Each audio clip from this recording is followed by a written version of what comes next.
First part में आपने देखा था कि सिर्फ एक शख्स ही है जो बचता है उन ज़ोंबीज से, जिसका नाम मार्टिन होता है। वो अपनी जान बचाकर गाड़ी में आकर बैठ जाता है और जैसे ही वो गाड़ी में बैठता है उसकी जेब से एक कॉइन गिर जाता है। ठीक उसी वक्त हर्ज़ोग भी वहां पर पहुंच जाता है जो गाड़ी के बाहर खड़ा होता है। हर्ज़ोग गाड़ी का शीशा तोड़ देता है और मार्टिन को पकड़ लेता है और साथ ही बहुत सारे और ज़ोंबीज वहां पर पहुंच जाते हैं और गाड़ी में घुसने की कोशिश करते। अपनी जान बचाने के लिए वो गाड़ी को वहां से भगाना शुरू कर देता है। वो गाड़ी को बहुत तेजी से लेकर जाता है, जिसकी वजह से सारे ज़ोंबीज नीचे गिर जाते हैं सिवाय हर्ज़ोग के। हर्ज़ोग उसकी गाड़ी पर लटका रहता है। फिर वो देखता है कि सामने से एक ट्रक आ रहा है। जैसे ही वो ट्रक मार्टिन की गाड़ी के पास पहुंचता है, हर्ज़ोग को अपने साथ उड़ाकर ले जाता है। इस हादसे में हर्ज़ोग का हाथ कट जाता है और वो हाथ कट कर मार्टिन की गाड़ी में गिर जाता है। ट्रक का ड्राइवर ये सब कुछ देख रहा होता है। वो हालात को जानने के लिए ट्रक से नीचे उतरता है। हर्ज़ोग उसके साथ कुछ अजीब ही करता है। वो अपनी 3 फिंगर्स की मदद से उसको जान से मार डालता है। उसके बाद हर्ज़ोग अपनी सोल्जर्स की तरफ आता है और उनको हुक्म देता है कि सब लोग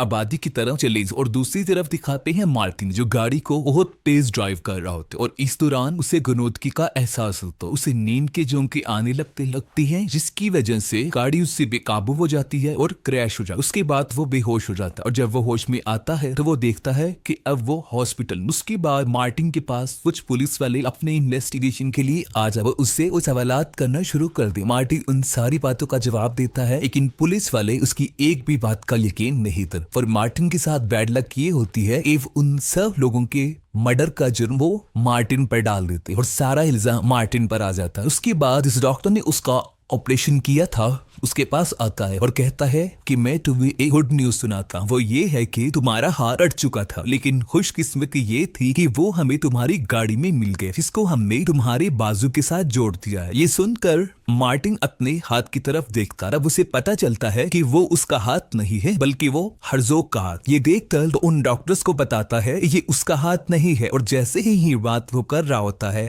उसका हाथ कंट्रोल से बाहर हो जाता है और साथ ही वो उन डॉक्टर्स पर हमला कर देता है और काफी डॉक्टर्स को जख्मी कर देता है। इसके बाद वो बड़ी मुश्किल से मार्टिन को पकड़ते हैं और उसको बेहोशी वाला इंजेक्शन लगा देते हैं और साथ ही हर्ज़ोग और उसकी टीम जो कि पॉपुलेशन में दाखिल हो गए थे वो एक घर में दाखिल होते हैं और वहां पर रहने वालों को मार देते हैं क्योंकि हर्ज़ोग का हाथ भी कटा होता है और वो अपनी नौजीज ज़ॉम्बी डॉक्टर से अपने हाथ का ऑपरेट करवाता है और अपने हाथ को जुड़वाता और वो हाथ मार्टिन का होता है जो कि कट के वहां बर्फ में गिर गया था जो अब इन लोगों को मिला था और वो हर्ज़ोग के साथ जोड़ देता है। हर्ज़ोग में इतनी पावर्स थी कि वो अभी हाथ को उसकी बाजू के पास लेकर ही जाता है तो वो खुद ब खुद आपस में जुड़ जाता है। इसके बाद वो जाते हैं एक कब्रिस्तान। उस कब्रिस्तान में जहां पर वो जर्मन सोल्जर दफन। हर्ज़ोग उनको दोबारा जिंदा करने की कोशिश करता है लेकिन नाकाम हो जाता है। अब उनका डॉक्टर हर्ज़ोग को बताता है कि इन कब्रों में पड़े मुर्दों की लाशें काफी पुरानी हैं जो गल सड़कर खत्म हो चुकी। अगर हम चाहते हैं ये लोग दोबारा जिंदा हों तो इसके लिए हमें फ्रेश डेड बॉडीज यानी जो लोग अभी अभी मरे। ये सुनते ही हर्ज़ोग एक चर्च में जाता है। वहाँ एक आदमी होता है, इसका नाम प्रीस्ट होता है। वो उसे भी मार देता है और जैसे ही वो मर जाता है हर्ज़ोग उसके चेहरे पर हाथ रखता है जिसकी वजह से वो दोबारा जिंदा हो जाता है और वो भी उसके सोल्जर में शामिल हो जाता है यानी अब वो भी उसका एक स्लेव होता है। इस बात से जाहिर है कि हर्ज़ोग काफी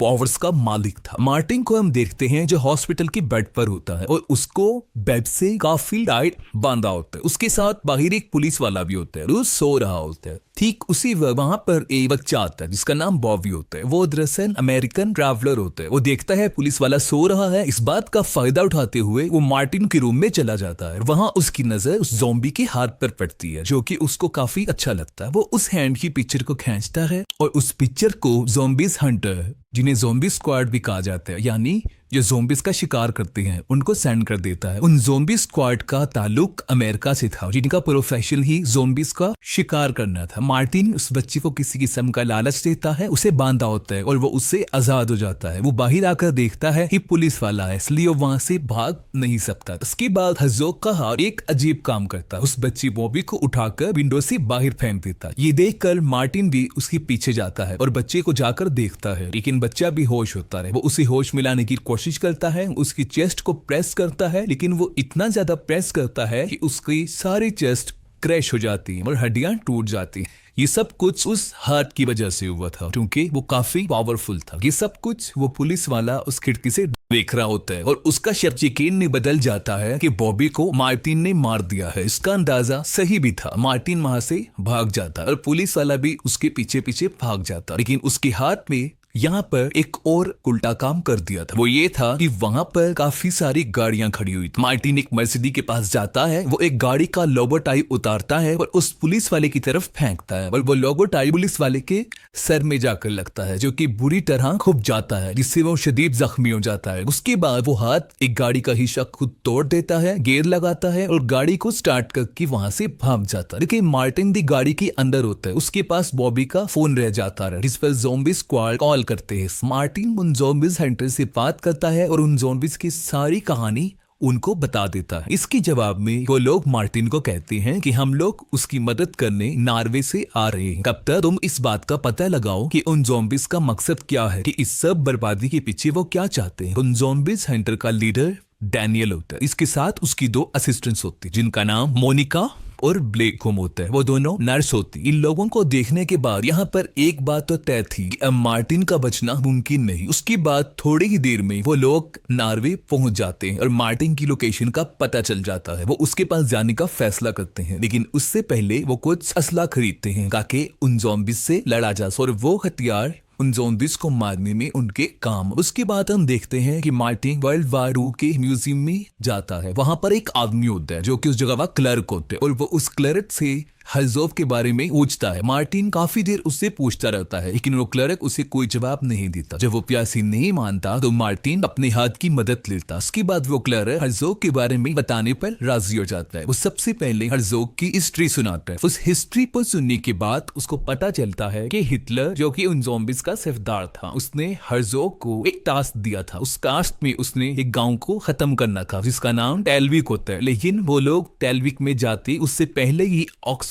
लोगों ने उनको मार डाला। इस बात से मार्टिन अंदाजा लगाता है कि ये सब कुछ वो अपने ऑर्डर को जो उन्हें हिटलर की तरफ से मिला था उसे पूरा करने जाते हैं। उसके पास एक मैप पड़ा होता है जिससे उसे ये पता चलता है कि वो गांव जिसका उन्हें ऑर्डर दिया गया था, ये म्यूजियम बिल्कुल उसके दरमियान में आता। वो अभी मैं आपको देख रहा होता है, उसी बाहर से कुछ लोगों के चीखने चिल्लाने की आवाजें आना शुरू हो जाए। वो बाहर जाकर देखता है तो वहां पर हर्ज़ोग होता है जो अपनी पूरी टीम के साथ वहां पर पहुंच जाता है और वो अपने साथ कुछ टैंक्स भी लेकर आता है। वो लोग वहां पर मौजूद लोगों को मारकर अपने साथ शामिल कर रहे। वो एक आदमी को पकड़ते हैं, उसकी सारी पसलियां बाहर निकाल देते हैं। हर्ज़ोग उस म्यूजियम में दाखिल हो जाता है और मार्टिन और वहां का क्लर्क अपनी जान बचाने के लिए अपना सामान उठाकर वहां से भागते हैं और उस म्यूजियम में ही छुप जाते। अपनी जान बचाने के लिए वो वहां पर एक डमी बनकर खड़े हो जाते। हर्ज़ोग की नजर उसी मैप पर पड़ती है। वो नेट को उठाता है, उस मैप को लेता है और वहां से चला जाता है। उसके बाद मार्टिन भी बाहर आता है। वो देखता है कि 2-3 ज़ॉम्बीज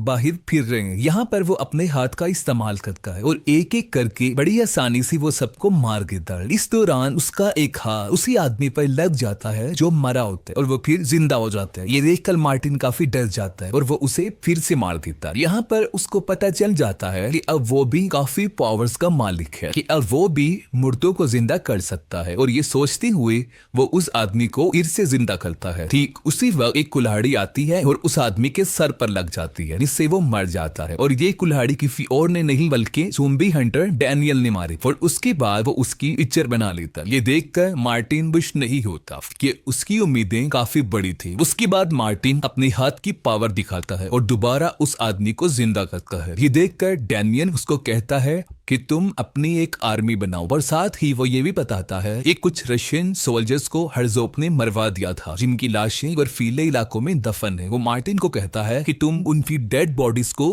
दोबारा जगा दो, जिसकी वजह से उनकी एक आर्मी बन जाए और फिर हम भी हर्ज़ोग से बदला ले। मार्टिन इसके लिए राजी हो जाता है। इसके बाद वो अपने मिशन यानी उन डेड बॉडीज को जिंदा करने के लिए चल पड़ते हैं और साथ ही मोनिका, ब्लैक और ग्लीन को वो हर्ज़ोग के लिए छोड़ जाते हैं कि वो उसका पहरा देंगे। वो लोग हर्ज़ोग का टाइम बटाएंगे ताकि उन लोगों को अपने मिशन पूरा करने में मजीद वक्त मिल सके। हर्ज़ोग अपने टेंट लेकर आगे आगे बढ़ रहा था और उसकी सोल्जर उस पॉपुलेशन में लोगों को मार रहे थे और अपने साथ शामिल कर रहे थे। मोनिका और ब्लेक को एक आइडिया आता है। वो कहती है कि हम दोनों में से उन ज़ॉम्बीज में से एक को यहाँ पर लेकर आएगा, इसके पीछे बाकी सारे ज़ॉम्बीज भी आ जाएंगे और दूसरे का काम होगा उन सब ज़ॉम्बीज को बम से उड़ा देना। लेकिन इसके लिए हमें वही शख्स दरकार होगा जो इस जगह को जानता हो, यानी ये काम हमारे लिए रिस्की है, इसलिए हमें ऐसे शख्स की जरूरत। और वो कोई और नहीं बल्कि वो ग्लैन था। वो उन ज़ॉम्बीज के पास चला जाता है और उन्हें अपने पीछे लगाने की कोशिश करता है, लेकिन हर्ज़ोग अपनी सोल्जर्स को उसके पीछे जाने से मना कर देता है। लेकिन फिर भी किसी न किसी तरह वो उनको अपने पीछे ले आता और मोनिका और ग्लेन अपने प्लान के मुताबिक उनको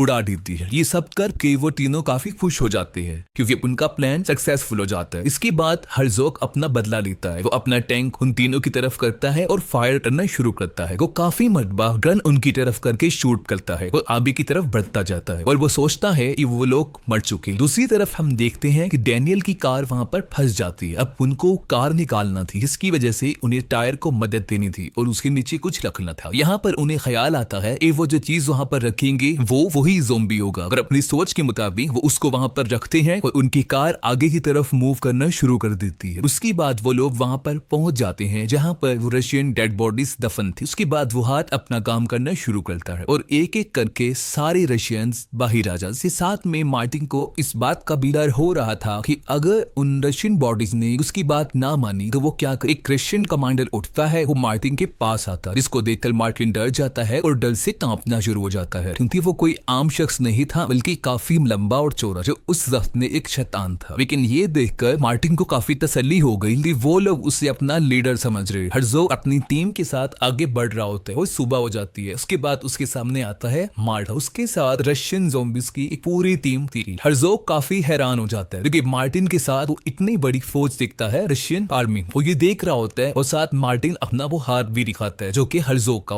वही शैतान कमांडर सिर्फ हर्ज़ोग को देख रहा था क्योंकि उनके दिल में इम्तिकान था, वो उससे बदला लेना चाहते। दोनों आर्मी मुकाबले के लिए एक दूसरे की तरफ बढ़ती है जबकि वो कमांडर सिर्फ हर्ज़ोग की तरफ बढ़ता है। इस दौरान उसके रास्ते में बहुत सी ज़ॉम्बी सोल्जर आए और उसने उन सबको मार दी। ये सब लड़ाई देखते हुए पुलिस वाले वहां पर पहुंच जाते और साथ ही वो देखते हैं कि बिल्कुल सामने एक बहुत बड़ा टैंक आ रहा है जो उनकी गाड़ी की तरफ बढ़ रहा है और देखते ही देखते वो टैंक उनकी गाड़ी को कुचल देता है। जैसे ही वो टैंक उनकी गाड़ी पर चढ़ता है वो लोग फौरन गाड़ी से बाहर आ जाए और उनकी जान बच जाती है और सब लोग एक घर में जाते हैं और वहां जाके खुद को छुपा ले। उसके बाद मार्टिन डैनियल को ऑर्डर देता है कि वो जाए और उन टैंक्स को काबू करे। उसके बाद दोनों सोल्जर्स की आपस में जंग छिड़ जाती है। ठीक उसी वक्त में मोनिका, ब्लेक और ग्लेन भी वहां पर पहुंच जाते हैं। मार्टिन की टीम काफी स्ट्रॉन्ग थी, ये वजह है कि उन नॉजिस ज़ॉम्बीज की टीम को मार के जा रहे थे और इसके साथ ही डॉक्टर जो अपना काम कर रहा था वो जख्मी ज़ॉम्बीज को दोबारा मरहम पट्टी करके लड़ने के काबिल बना रहा था। क्योंकि दोनों सोल्जर्स की लड़ाई चल रही होती है, रशियन कमांडर हर्ज़ोग को अभी मारने ही वाला होता है कि पीछे से एक ज़ॉम्बी उस पर अटैक कर देता है और हर्ज़ोग की टीम आकर उसे पकड़ लेती है और हर्ज़ोग और बाकी सब लोग मिलकर उसे मार देते हैं। अब लड़ाई ने अपनी साइड पलट दी थी। अब देखने में आ रहा था कि रशियन हार रही। फिर वो लोग सोचते हैं कि अब हमें हर्ज़ोग को मार देना चाहिए क्योंकि हर्ज़ोग ही है वो जिसकी वजह से वो सारे ज़ॉम्बी जिंदा थे। अगर वो मर गया तो उसकी सारी फौज भी खत्म हो जाए। ये सोचते हुए मार्टिन हर्ज़ोग को मारने के लिए उसकी तरफ बढ़ता है। इस लड़ाई में हर्ज़ोग मार्टिन को काफी मारता है लेकिन मार्टिन भी कम नहीं था क्योंकि उसके पास भी हर्ज़ोग का एक हाथ था। डैनियल जो कि टैंक के पास आया था, टैंक में घुसता है और वहां पर दो सोल्जर को मार देता है। जैसे ही टैंक उस घर में घुसता है वो दोनों टैंक पर चढ़ जाते और बाहर जो दूसरी जंग छिड़ी हुई थी उनमें रशियन मारे जाते और सारे नॉजिस जिंदा बच जाते हैं। रशियन में सिर्फ 3 लोग बचते हैं जिनमें मोनिका, ग्लेन और ब्लेक थे और थोड़ी देर बाद उन तीनों में से भी ग्लेन को मार दिया जाता है। अब मोनिका और ब्लेक ही जिंदा रह गए थे और वो बुरी तरह फंस गई थी उन ज़ॉम्बीज में। और दूसरी साइड पर मार्टिन और हर्ज़ोग की लड़ाई उसी टैंक के ऊपर जारी थी। डैनियल फिर एक सोल्जर को मार देता है और किसी तरह वो उस टैंक पर काबू पा लेता है। मार्टिन और हर्ज़ोग की लड़ाई में मार्टिन एक गाड़ी पर गिर जाता है। हर्ज़ोग अभी उसको मार ही रहा होता है कि डैनियल एक टैंक में बैठता है। वो फौरन गन का रुख हर्ज़ोग की तरफ करता है और शूट करता है जिससे उसका सर उड़ जाता है और उसके बाद हर्ज़ोग मर जाता है। और जैसे ही हर्ज़ोग मरता है उसकी सारी आर्मी उसी वक्त उसके साथ मर जाती है और उनके दरमियान में मोनिका और ब्लेक जो कि फंसी हुई थी वो बच जाती है और वो लोग अपनी फतह को महसूस करते और उसकी सेलिब्रेशन करते हैं। उनका मिशन पूरा हो जाता है और ज़ॉम्बी सेंटर वहां से चले जाते हैं। उसके बाद मार्टिन वहां पे गाड़ी में बैठता है और वहां से चला जाता है। उसके बाद वो एक कब्रिस्तान में जाता है और वहां पर वो एक कब्र पर जाता है जो कि हैना की होती है। वो कब्र को खोदता है और हैना की डेड बॉडी को बाहर निकाल देता है। वो उसको जिंदा करने के लिए ये करता है। जैसे ही वो अपना हाथ हैना के ऊपर रखता है वो जिंदा हो जाती है और वो लोग फिर एक साथ बहने लगती है। उसके बाद नॉजिस डॉक्टर को हेजोग का सर मिलता है और वो सर अभी तक जिंदा होता है। उसके बाद इस मूवी का एंड हो जाता है।